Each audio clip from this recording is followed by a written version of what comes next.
Buenas noches, bienvenidos al último programa del año de Palabra de Honor y también el último para mí. Ya les voy a contar yo personalmente cuáles son las razones por las cuales no voy a seguir el año que viene, sí va a seguir Eduardo, pero eso vamos a conversarlo con Eduardo en un diálogo que vamos a tener porque hoy no tenemos invitado después de mi editorial. Así que les dejo con la curiosidad de conocer los motivos, no es nada que llame la atención, pero ya se los vamos a contar. Así que si nos acompañan, el resto del programa, aparte de la ausencia de invitado, va a ser el habitual. Bueno, ya vamos a charlar bien después entonces en los dos bloques de diálogo con Prudencio.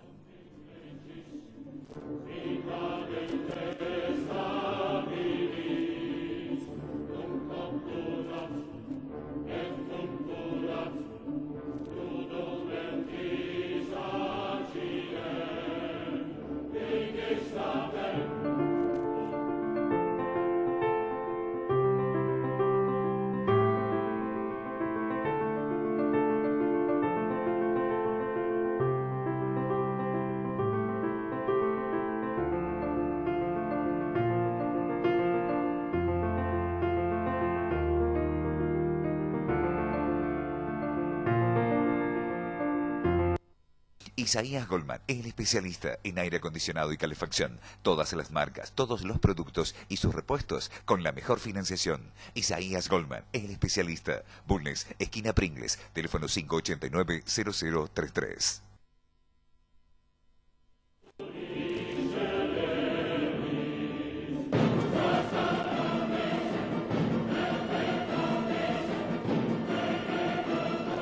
Bueno, en mi último programa voy a hablar de un tema que para los argentinos sigue siendo una asignatura pendiente, yo diría que una herida aún, no solo no cerrada, sino que ni siquiera cicatrizada, que es el atentado de la AMIA, la denuncia del fiscal Nisman y su consecutiva muerte.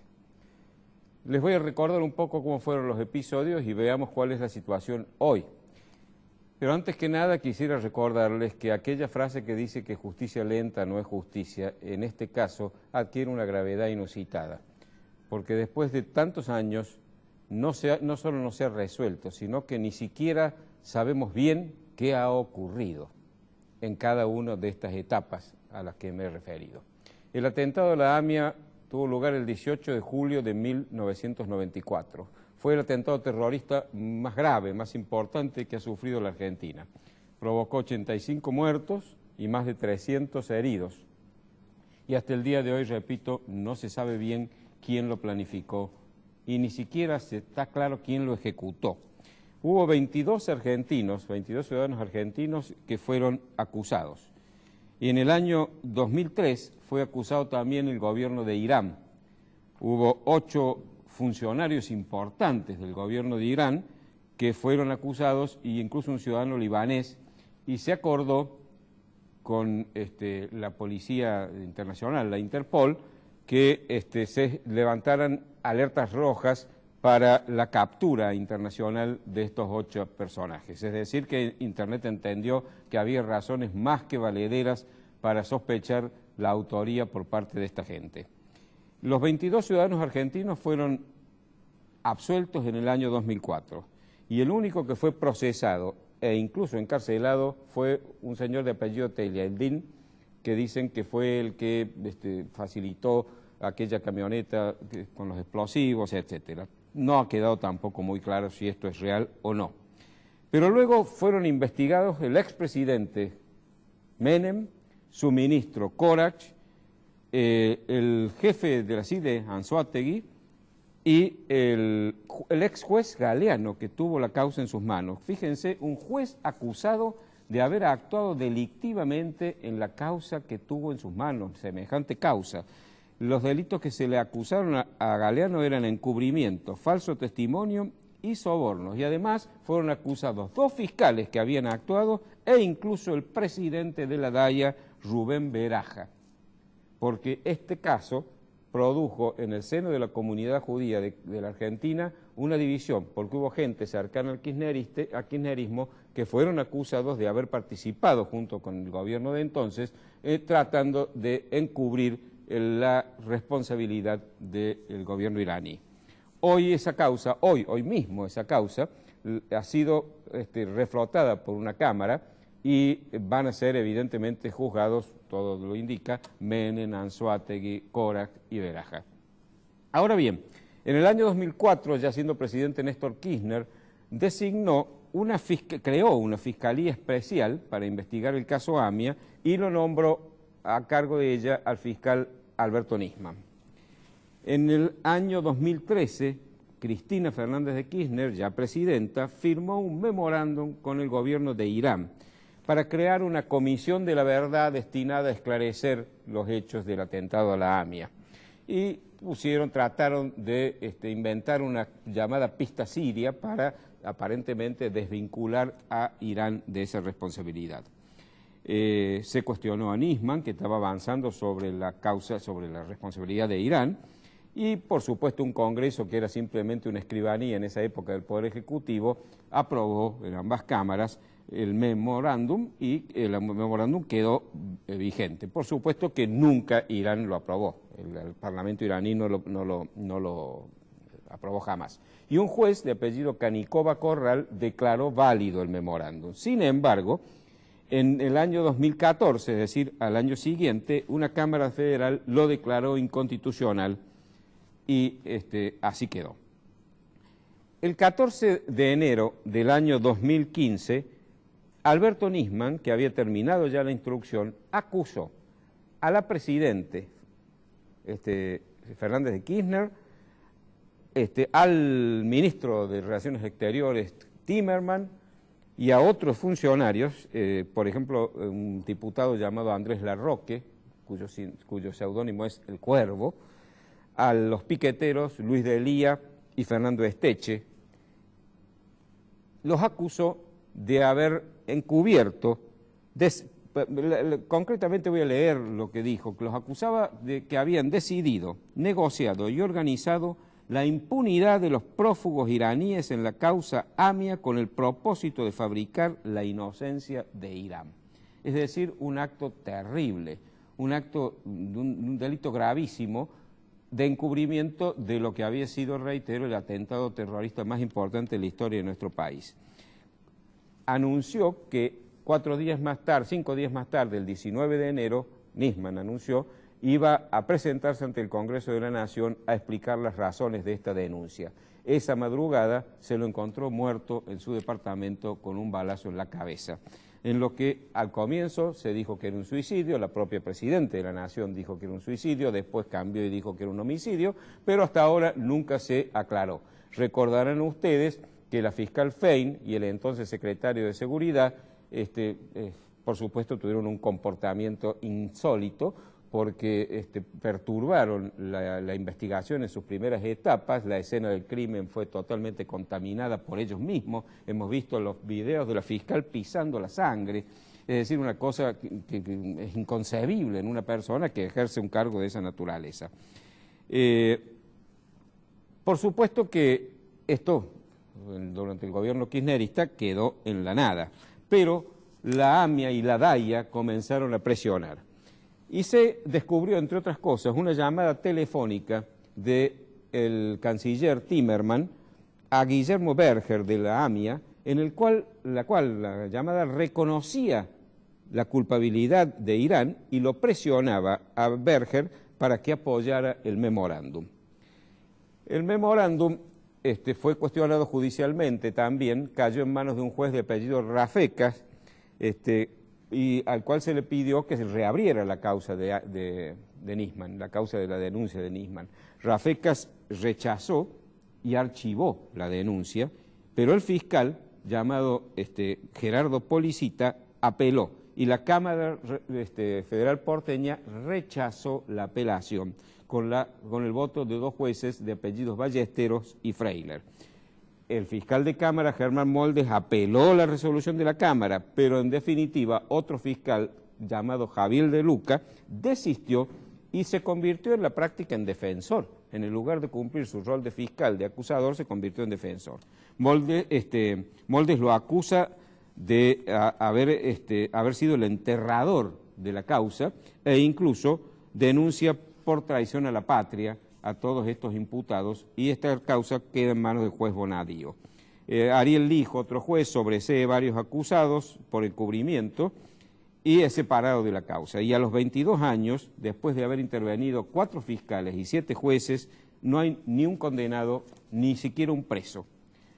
La AMIA pide reabrir la denuncia de Nisman. Y hace unos días, el lunes de la semana pasada, la Cámara Primera de Casación Penal tuvo una audiencia en donde escuchó a las partes, la querellante, que es la DAIA, y los defensores de los acusados, Timerman, Fernández de Kirchner, Rafecas, etcétera.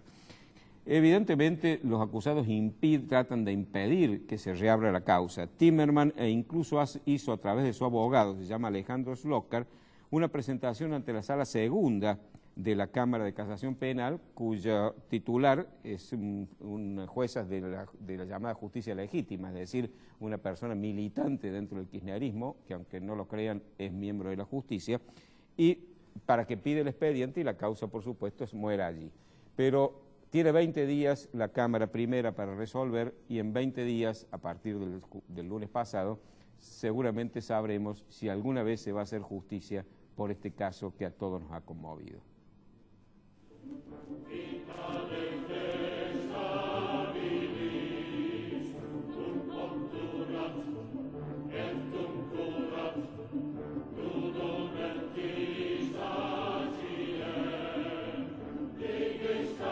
Isaías Goldman, el especialista en aire acondicionado y calefacción. Todas las marcas, todos los productos y sus repuestos con la mejor financiación. Isaías Goldman, el especialista. Bulnes, esquina Pringles, teléfono 589-0033. Centro Tomografía Computada Córdoba Sociedad Anónima. Instituto Ulton, líder en diagnóstico por imágenes. Primer instituto de cirugía ambulatoria mínimamente invasiva del interior del país. Avenida Vélez Arfiel 562, Córdoba, Argentina. Teléfono 0351-426-7700.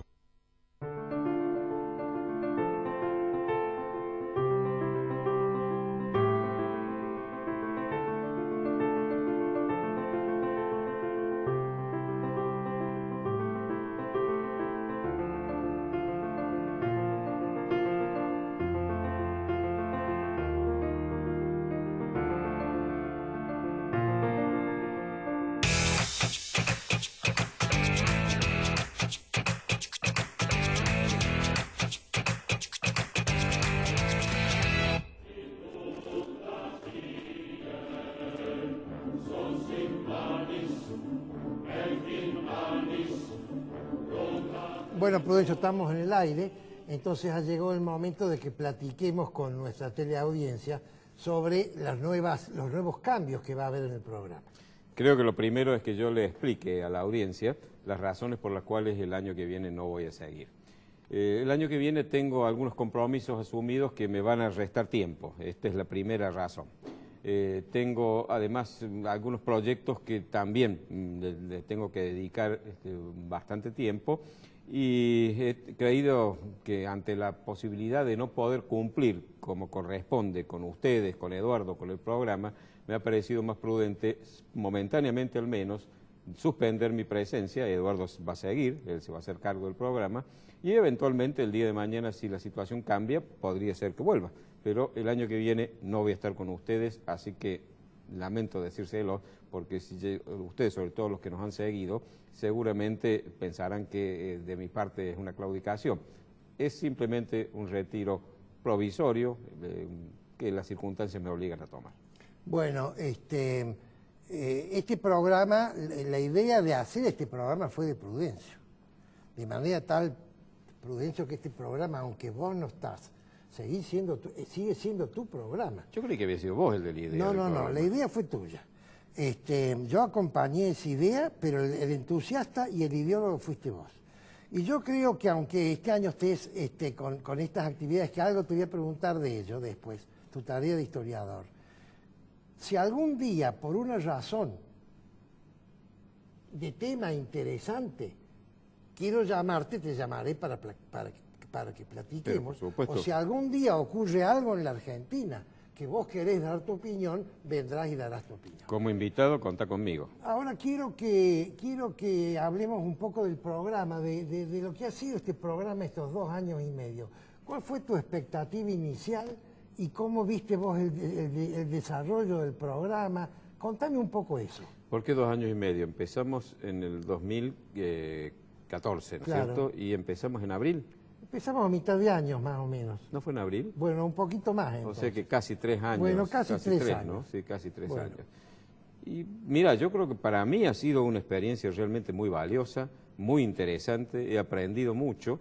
Creo que en alguna medida he aprendido, por ejemplo, a manejarme en cámaras. Yo tenía algún entrenamiento cuando fui legislador, pero del otro lado de la cámara. Perdón, ¿cuántos años fuiste de legislador? 12 años. Bien. Pero obviamente la presencia no era cotidiana, no era tan frecuente como ahora, y además yo estaba del otro lado de la cámara, es decir, yo era siempre el entrevistado, no era el responsable de un programa. Esta vez he tenido que ser junto contigo responsable de un programa y eso me ha servido, he aprendido mucho. Bueno, yo quiero que expliquemos a la gente.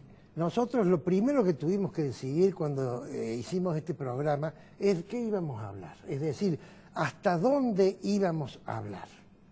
Tuvimos primero, este canal ha cambiado de dueño.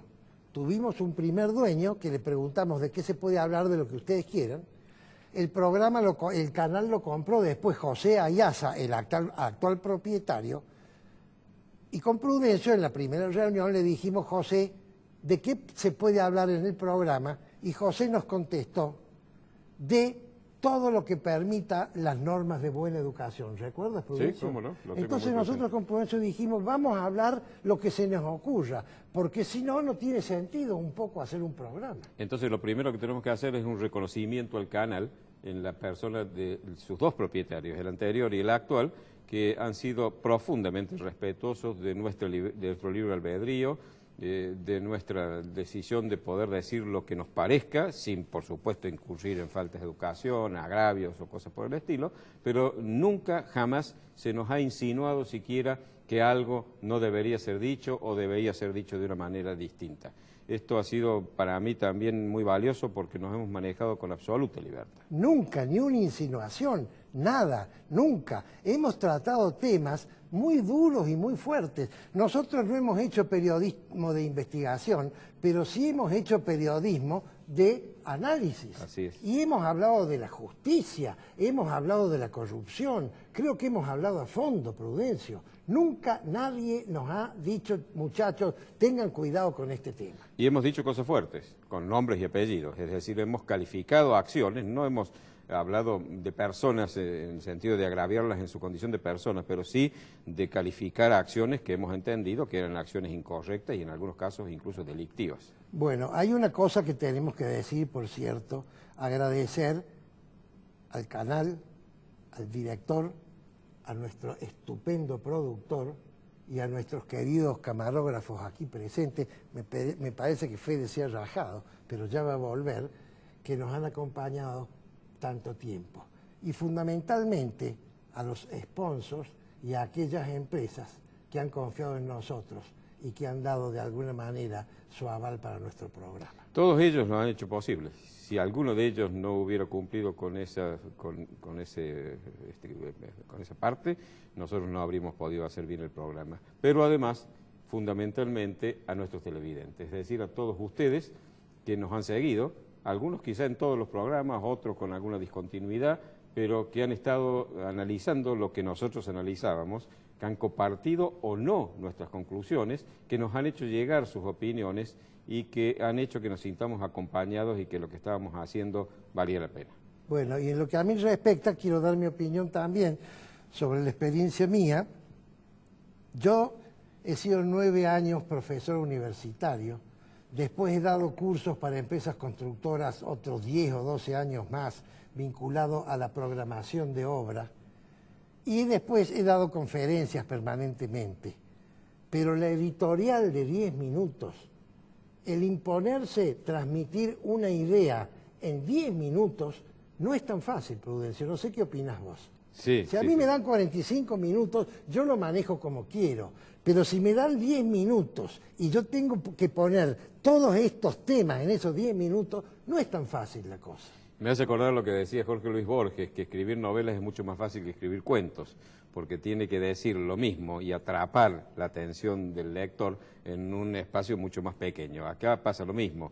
Pero alguien que a mí me enseñó a dar los primeros pasos en la actividad política me dijo: lo que no pueda decir en 10 minutos, no lo diga. Lo cual no significa que uno pueda hablar más de 10 minutos. De hecho, en determinadas circunstancias hay que hablar más de 10 minutos. Si uno va a dar una conferencia, la gente espera que hable más de 10 minutos. Pero lo que no puedes decir en 10 minutos es que no tienes la capacidad de síntesis para decirlo, mejor no decirlo. Claro, bueno, nos queda muy poco tiempo. Decime 2 palabras sobre la actividad del historiador cuando trabaja en el archivo e investiga con los expedientes. Bueno, la tarea es la misma tarea que se hace en muchas otras actividades. Simplemente vas recolectando el material, la información que del documento se desprende, vas tomando nota de las cosas que te parecen más importantes. Hoy vas tomando fotos con el teléfono celular del documento, con lo cual después puedes revisarlo en tu casa para que no se te pase por alto algo que en ese momento no detectaste que era importante. Y después viene el proceso apasionante del trabajo sobre ese material. Es decir, empezar a producir sobre ese material un trabajo histórico. Que eso es a lo que te va a procesamiento, sí, no, las dos cosas, porque sin la primera la segunda no es posible. Bueno.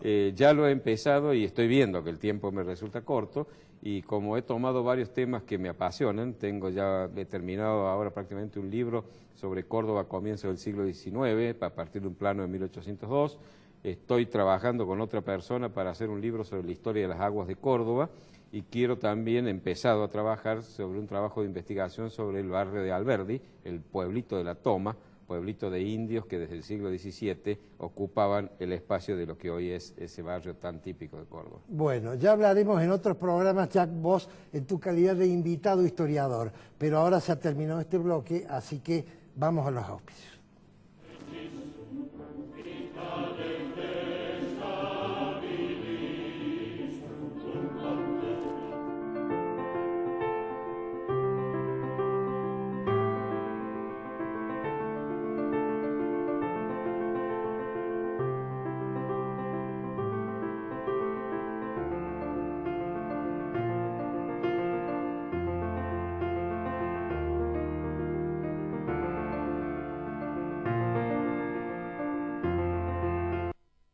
Centro Tomografía Computada Córdoba Sociedad Anónima. Instituto Ulton, líder en diagnóstico por imágenes. Primer instituto de cirugía ambulatoria mínimamente invasiva del interior del país. Avenida Vélez Arfiel 562, Córdoba, Argentina. Teléfono 0351-426-7700.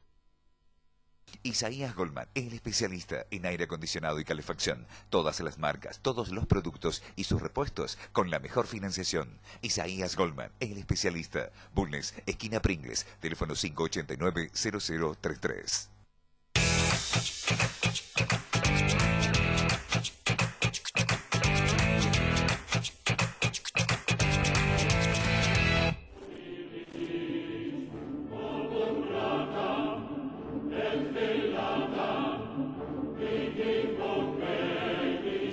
Bueno, en el segundo bloque, Prudencio, me gustaría hacer un análisis de lo que ha ocurrido políticamente en el país mientras hemos tenido el programa. Nosotros empezamos con Cristina, pero te quiero hacer la primera pregunta sobre Néstor. ¿Néstor era tan inteligente? Un hombre que robó tanta plata que no tenía dónde guardarla ni cómo justificarla. Bueno, la inteligencia no se ve afectada por esa conducta. Se puede ser inteligente para el mal. Yo creo que era un hombre inteligente, y si no tenía una inteligencia preclara como tienen otros en el campo intelectual, era evidentemente un hombre con una astucia extraordinaria, un hombre que en la política se manejaba realmente con una gran habilidad. La prueba más evidente es que de la nada, porque nadie lo conocía cuando salió de candidato, nada más que en Santa Cruz, no sabíamos que existía este señor que se llamaba Néstor Kirchner, llegó a la presidencia de la Nación por un golpe de suerte y de audacia, y algún negocio y porque lo señaló con el dedo el presidente anterior, que es muy responsable. Sí, y algún precio debe haber habido allí. y de la nada empezó a construir poder, por supuesto sin escrúpulos, valiéndose de todo lo que tenía al alcance de su mano y sin trepidar en hacer lo que fuera necesario, pero consiguió acumular poder al punto de que durante 3 periodos de gobierno él y su mujer fueron virtualmente dueños y señores del país, reyes. Ahora, Néstor, hay gente que le adjudica un mérito que yo no sé si fue mérito o fue circunstancia, que era una persona que no generó déficit. ¿No generó déficit por el viento de cola o no generó déficit porque se preocupó en no generarlo?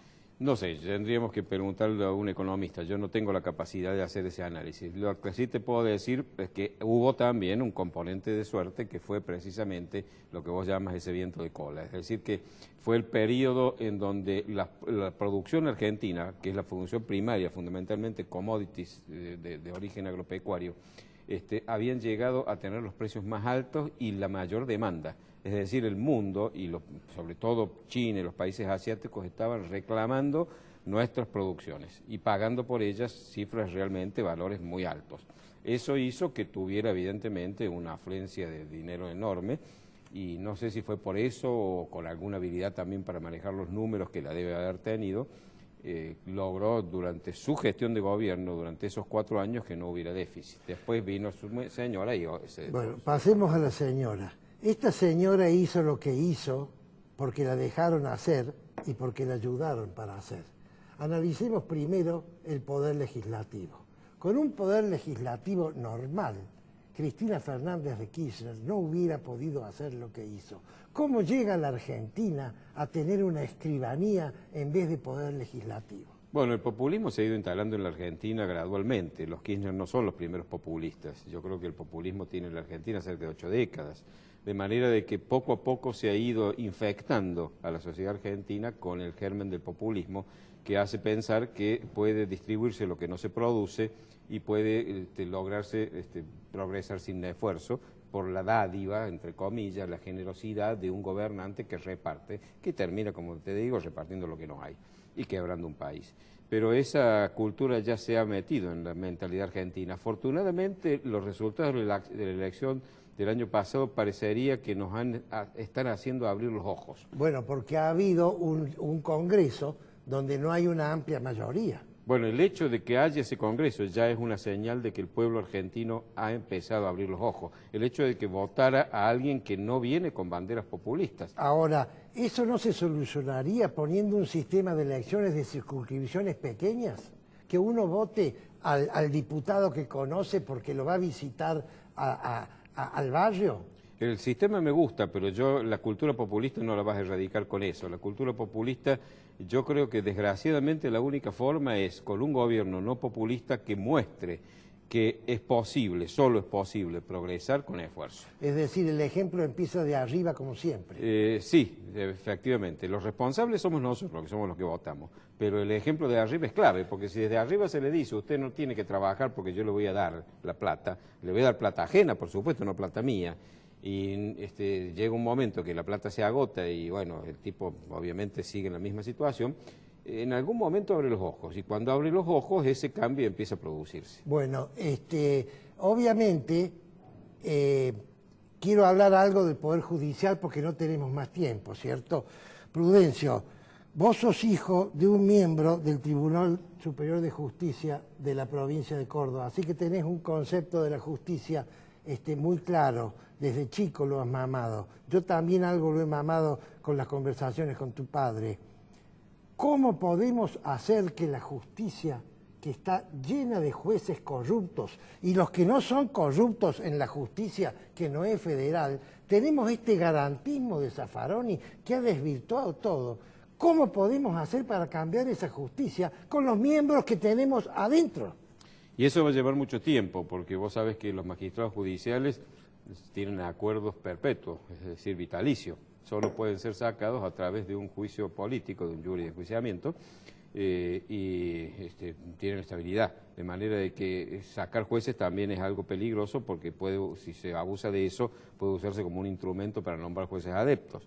Pero es un tema que va a llevar bastante tiempo, es como la educación. Corregir los problemas de la educación lleva generaciones. En el caso de la justicia va a llevar décadas por lo menos. Y necesitamos un Congreso que la mayoría no se oponga a hacer juicios políticos cuando corresponde. Esa es la manera de acelerarlo. Un poder ejecutivo que cuando proponga jueces, proponga personas realmente impolutas y más allá de cualquier sospecha, y un jurado de enjuiciamiento, no solo un Congreso, sino un jurado de enjuiciamiento que no le tiemble la mano para castigar a los malos jueces. Bueno, pasemos al último factor de poder porque no vamos a poder hablar de otro, los empresarios. ¿Vos coincides como yo que hay tres grupos de empresarios? La patria contratista, aquellos empresarios que necesitan llevarse bien con el gobierno, entonces no pueden actuar como elementos de acusación. Y otros empresarios, fundamentalmente aquellos que trabajan con la exportación, que sí pueden hacerlo. ¿Coincidís en esa clasificación? Son ¿Te dos. parece muy...? No, son tres. La patria contratista, los que viven de los contratos del Estado con el Estado. Aquellos empresarios que necesitan de ciertas autorizaciones para trabajar. Yo creí que era lo mismo. No. Y aquellos otros que tienen la oferta y la demanda pura. Supongo que sí, se los puede clasificar así. Obviamente que más allá de esa clasificación, cada una de esas categorías puede comportarse un empresario correctamente o no, tener conciencia patriótica y poder jugarse cuando debe hacerlo o no. Eso ya depende de cada uno. De todas maneras, los que gozan de más libertad para hacerlo son los terceros, sin duda. Entonces a esa gente es a la que tenemos que apelar para que con todo el poder que tienen del manejo de la economía de sus empresas, de alguna manera participen en que la opinión pública empiece a entender que el populismo es pan para hoy y hambre para mañana. Yo creo que eso está empezando a ocurrir. Hay agrupaciones, incluso empresariales, no solo empresarios a escala personal, sino agrupaciones empresariales que están empezando a hacerse oír en términos como los que vos estás sugiriendo. Es más, aquellos que están auspiciando y ayudando a financiar programas como el nuestro son empresarios que están evidentemente preocupados por la cosa pública y deseosos de poder contribuir a que las cosas cambien. Perfecto, Prudencio, se ha terminado el segundo bloque, así que acá termina nuestro diálogo.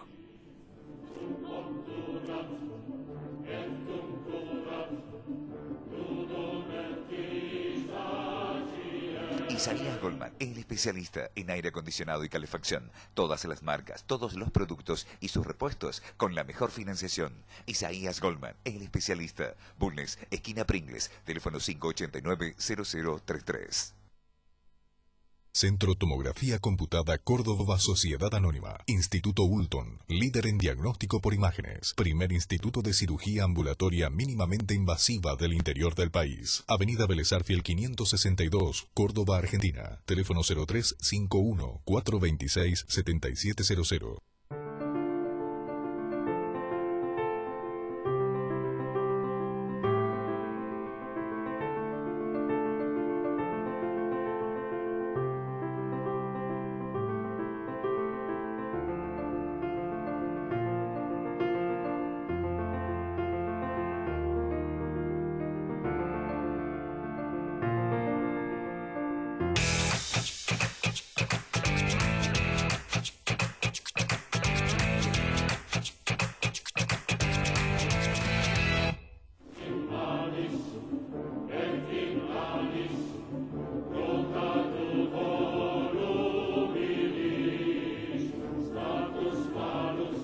Voy a hablar de las dos importantes fiestas que estamos viviendo en este momento. Y voy a empezar por Hanukkah.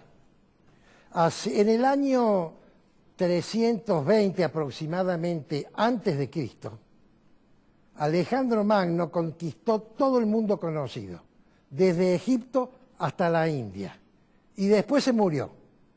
Como se murió súbitamente, no había preparado un sistema para que lo sucedieran, y este enorme imperio se dividió en distintos reinos. Uno de ellos fue el reino del antiguo Egipto, donde estuvieron unos generales de Alejandro que administraron extraordinariamente ese reino. Otro reino fue el reino sirio de Antíoco III el Grande. Antíoco lucha contra el reino Egipto de los Ptolomeos. gana a Ptolomeo V la contienda y le saca el territorio que hoy es Israel, pero deja a los habitantes de ese territorio que practicaran la religión judía. Su hijo, Antíoco IV, cambió radicalmente, puso una estatua de Zeus en el templo de Herodes, el templo de Jerusalén, y les prohibió la religión judía, inclusive la circuncisión.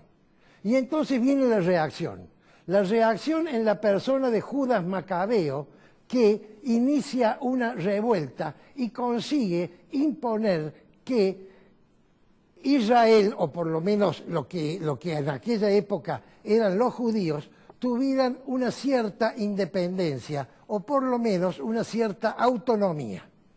¿Por qué ocurrió esto? Eso es una constante en el pueblo judío. Para explicar eso tengo que explicar quiénes son los judíos.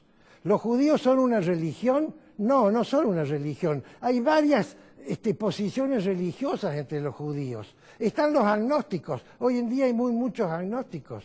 Están los judíos que son extremistas. Están los judíos que son reformistas. Y están los judíos moderados. ¿Es una etnia? Tampoco es una etnia. El pueblo judío empieza con un origen étnico que después recibió aportes de todos los lugares de Europa. Es una cultura, hay varias culturas judías. Podemos analizar los askenazí, que son los judíos de Centro Europa, podemos analizar los sefaradíes y los mizrajíes, que son los judíos del norte de África y del Medio Oriente. ¿Es un idioma? No, cuando los judíos se fueron después de la diáspora, la mayoría se olvidó del hebreo. De manera tal que cuando se creó el Estado de Israel, hubo que llamar a expertos en el idioma hebreo. ¿Qué es entonces, o qué aglutina a los judíos en un grupo homogéneo? ¿Y saben qué es lo que yo creo? Yo creo que lo que hace que los judíos sean una entidad es el sentido de pertenencia, de considerarse un pueblo elegido, aunque muchos de ellos ni siquiera crean que hayan sido elegidos, pero tienen ese sentido de pertenencia extraordinario, que ya hemos hablado muchas veces, que es el instinto más fuerte. Cuando los macabeos limpiaron el templo y arreglaron el templo, encontraron un candelabro de 9 lámparas, no de 7, sino de 9. Y entonces empezaron a prender el primer día una lámpara, el segundo día 2, el tercer día 3, hasta llegar al 8º día. Y se hizo esta fiesta de Hanukkah, que significa la fiesta de las luminarias. La lámpara del medio, el brazo vertical, es un brazo piloto. Pasemos ahora a la otra festividad, la festividad de la Navidad, es una fiesta cristiana. La festividad de la Navidad es la segunda fiesta más importante que tiene la religión cristiana. La primera es, obviamente, Pascua de Resurrección. Esta fiesta, o este suceso que es el nacimiento de Cristo, de Jesús, es un suceso que, desde el punto de vista de la historia pagana, fue tan insignificante que ni siquiera hubo registros históricos de que ocurriera hasta el año 70, en la primera crónica de Flavio Josefo, un historiador judío romano. La única crónica que hay del advenimiento de Cristo es el Evangelio. Empero, esa situación, yo estoy hablando desde el punto de vista no confesional, como hago siempre cuando hablo de religión, porque yo no soy sacerdote ni pretendo ocupar su lugar. Ese hecho fue tan importante que primero Occidente y después todo el mundo lo eligió como mojón de los tiempos. Los tiempos se dividen en antes de Cristo y después de Cristo. Y el año 1 es el año del nacimiento de Cristo. Entonces yo me pregunto por qué. ¿Por qué fue tan importante esto si tengo que dar una explicación no confesional, es decir, no religiosa. Y yo creo que por 3 motivos.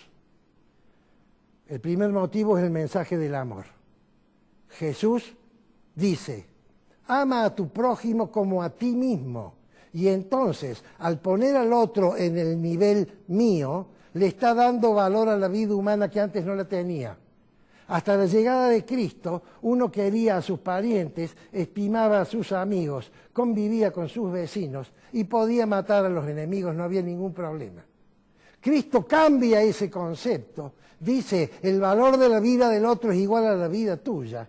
Y entonces ahí aparece el primer, porque eso lo trae Cristo, mucha gente cree que es el liberalismo, el primero de los derechos naturales, que obviamente es el más importante, el derecho a la vida.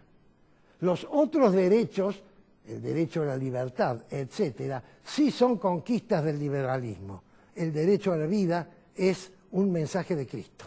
Pasemos a la segunda razón. La segunda razón es el perdón, que mucha gente no lo entiende. El perdón, con la famosa figura retórica de la cachetada en una mejilla y pon la otra mejilla, ¿qué significa? Significa elimina el odio. ¿Por qué elimina el odio? Lo hemos conversado muchas veces. Porque el odio gasta energía. Entonces, no gastes energía en odiar a otro, guarda tu energía para disfrutar de la belleza y para disfrutar del amor. Estamos hablando de mensajes no confesionales. Y el tercer mensaje, quizás el menos comprendido de todos, que es el mensaje del desapego. Cristo dijo, es muy difícil que un rico entre al reino de los cielos. Y en ese famoso ejemplo del ojo de la aguja, nadie entendió el significado de la palabra rico en este ejemplo. Lo que quiso decir Cristo es, rico significa apego a la riqueza, no la persona que tiene la riqueza, la persona que tiene apego a la riqueza.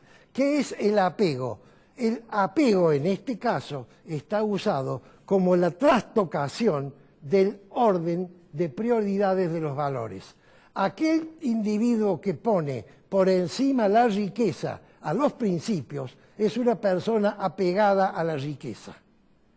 Aquel individuo que pone los principios por encima de la riqueza puede tener muchos bienes materiales, pero no está apegado a ellos. De manera tal que puede haber gente muy rica que no esté apegada. Les pongo un ejemplo, Ernesto Shaw, que va a ser pronto beatificado, un empresario argentino.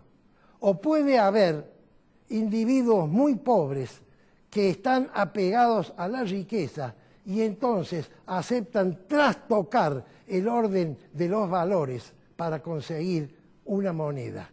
Esos 3 mensajes dados por Cristo, en mi opinión, son las razones no confesionales para que el mensaje de Cristo convertido en idea-fuerza haya sido tan importante que se haya utilizado el nacimiento de este individuo para marcar el antes y el después de las 2 eras del calendario moderno, que hoy es el calendario gregoriano. Señores, que hayan pasado una feliz Navidad y ojalá pasen un próspero Año Nuevo. Es palabra de honor.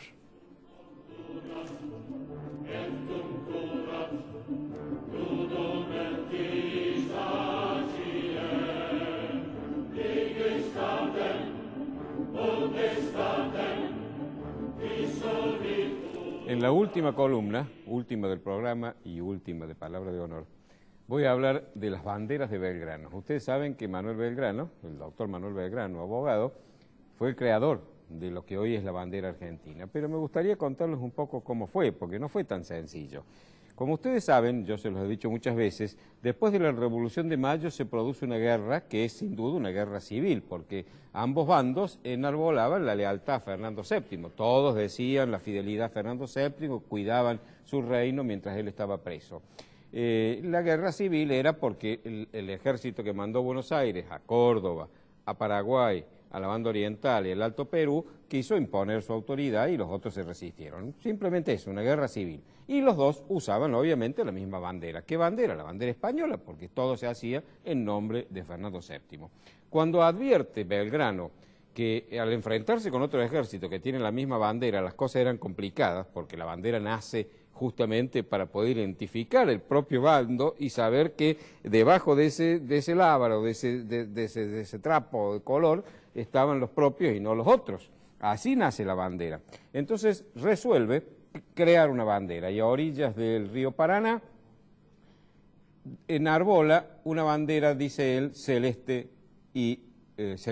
azul celeste y blanca. Y le informa al triunvirato que en ese momento, a través de un golpe de Estado, se había hecho del poder en Buenos Aires. El triunvirato le manda una carta terrible el 27 de febrero, de 1812, a donde le dice que lo acusa de haber provocado una influencia capaz de destruir los fundamentos con que se justifican nuestras operaciones, y le exigieron la reparación de tamaño desorden y sustituir esa bandera, ocultarla y utilizar la bandera que se le enviaba, que no era otra que la bandera española, la roja roja y amarilla, ¿no es cierto? Sin embargo, Belgrano no les hace caso y en Salta vuelve a enarbolar esta bandera azul y celeste y blanca. Y el 27 de junio ya el triunvirato, con mucho más dureza, le escribe y le dice: esta será la última vez que sacrificará hasta tan alto punto los respetos de nuestra autoridad. Esto era lógico, por supuesto que era lógico, porque pocos meses antes, el 20 de octubre de 1811, el triunvirato había firmado un acuerdo con Francisco Javier de Elío, reconociéndolo como virrey, que lo había designado como tal el Consejo de Regencia de Cádiz, proclamando la unidad del Imperio Español y reconociendo a Fernando VII como único monarca legítimo. De manera de que, obviamente, no podía hacerlo de otra manera. Si reconocía que Fernando VII era el único monarca legítimo, no podía sino usar la bandera de él. No sabemos esta bandera que enarboló Belgrano en qué orden llevaba estos dos colores. Él dice que era blanca y azul celeste. Tenemos algunas referencias, porque en 1885, en una capilla de lo que hoy es Bolivia, la capilla de Titiri, perteneciente al obispado de Macha, se encontraron escondidas detrás de un cuadro dos banderas que después se supo que habían sido escondidas allí del ejército de Belgrano, de algunas tropas del ejército de Belgrano que huían después de la derrota de la batalla de Ayohuma. Vamos a ver, señor director, si usted nos muestra la foto. Esta bandera es una réplica, la original está en el Museo de la Casa de la Libertad en Sucre, en Bolivia, y los bolivianos le regalaron a la provincia de Salta una réplica. Esta bandera ven que está al revés los colores de la nuestra. En el lugar de dos franjas celestes con una blanca al medio es al revés, dos blancas con una celeste al medio. ¿Fue la que usó Belgrano? No lo sabemos. Es difícil de saber porque, les reitero, no dijo más que era una bandera blanca y azul celeste. Yo me inclino por pensar que tuvo solo dos franjas, una blanca y otra azul celeste. ¿Por qué? Porque hay un retrato de Belgrano que se hace pintar en Europa en 1815, que lo pinta un francés llamado François Carbonnier, en donde aparece él con su vestido militar y detrás de él una bandera así, una franja azul y una franja blanca.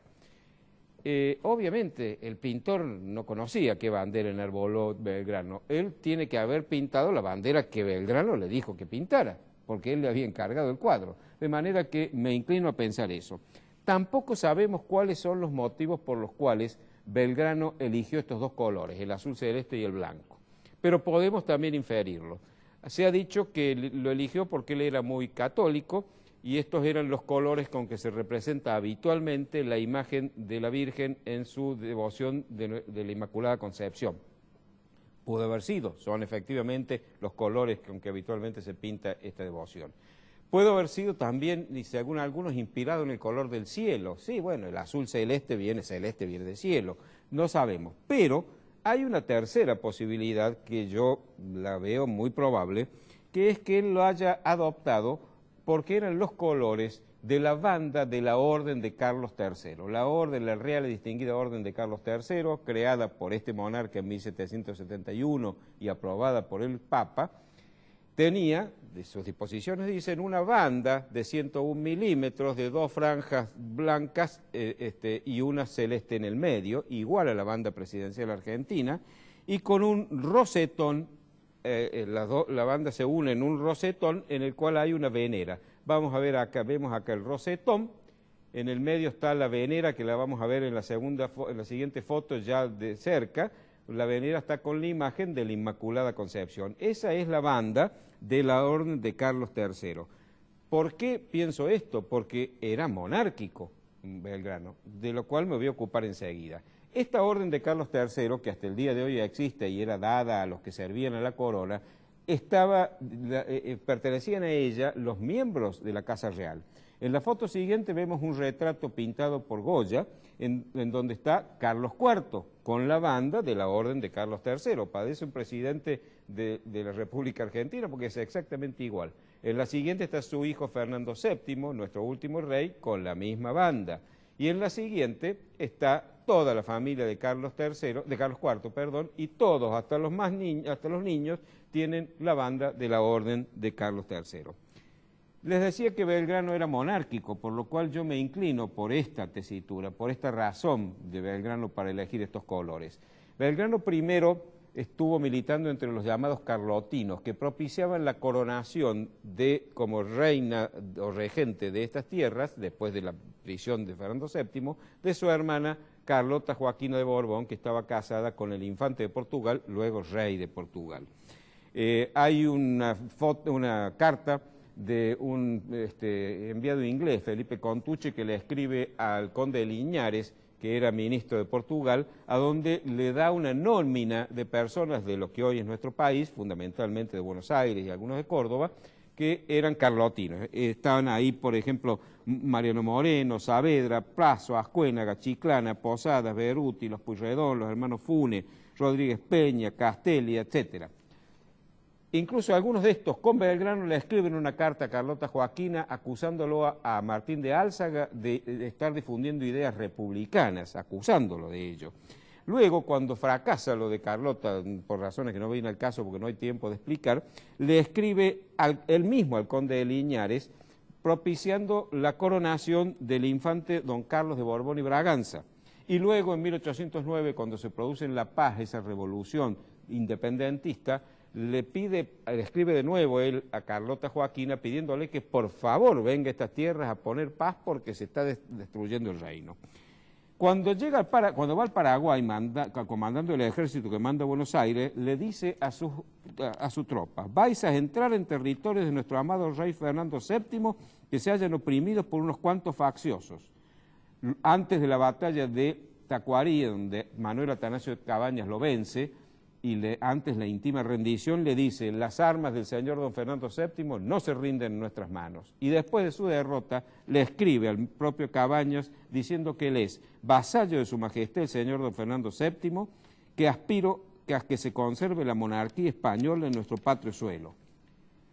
Al año siguiente, 2 años después, perdón, en 1814, 3 años después, en 1814, Posadas lo manda a Europa a entrevistarlo a Fernando VII, que ha sido restituido en el trono. Le mandan una reverenda súplica que Fernando VII ni la recibe ni los recibe ellos. Entonces le escriben a Carlos IV pidiendo que cree un reino, reino del Río de la Plata, Chile y Perú, y nombre rey a su otro hijo, el infante Francisco de Paula. E incluso redacta Belgrano una constitución del reino del Río de la Plata, Chile y Cuyo, y dice en esta especie de constitución que los colores de su pabellón serán blanco, azul y celeste. Y muchos años después, 3 años después de nuestra independencia, en 1819, le escribe a José María Paz y le dice: no tolero ver en nuestro escudo de armas ese gorro y ese palo y esa lanza. Quisiera ver que esas 2 manos sostuvieran un cetro. Lo cual entonces explica que Belgrano, que era monárquico, lo cual no lo convierte en mala persona, porque en ese momento solo había una sola república en el mundo y lo demás era monarquía, creó una bandera con los colores de la Casa de Borbón y de la Orden de Carlos III.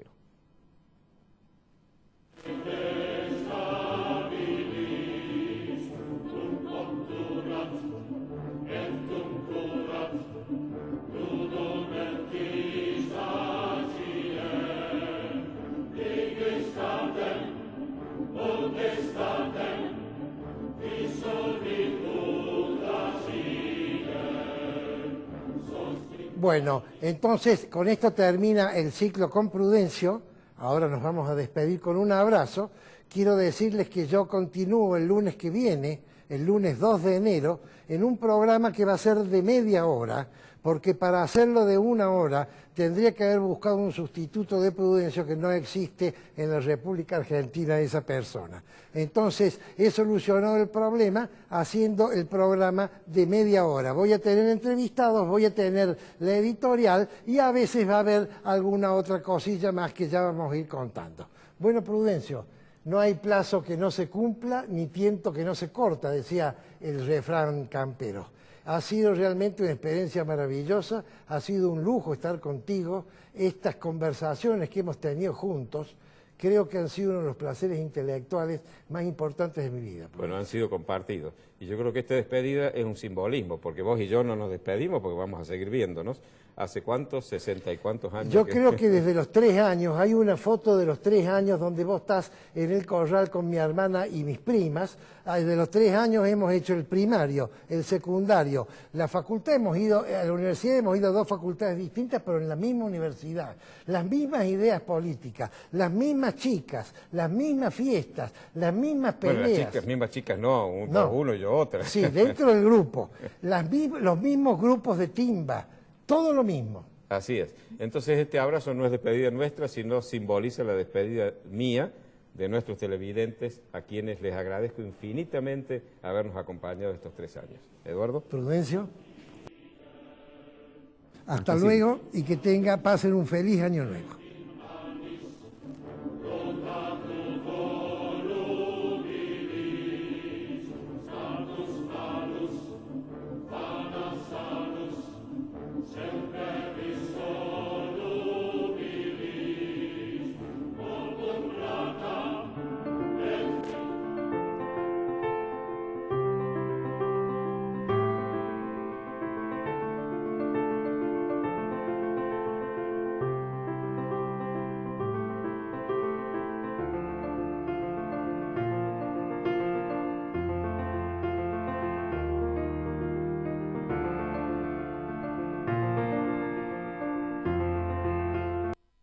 Isaías Goldman, el especialista en aire acondicionado y calefacción. Todas las marcas, todos los productos y sus repuestos con la mejor financiación. Isaías Goldman, el especialista. Bulnes, esquina Pringles, teléfono 589-0033.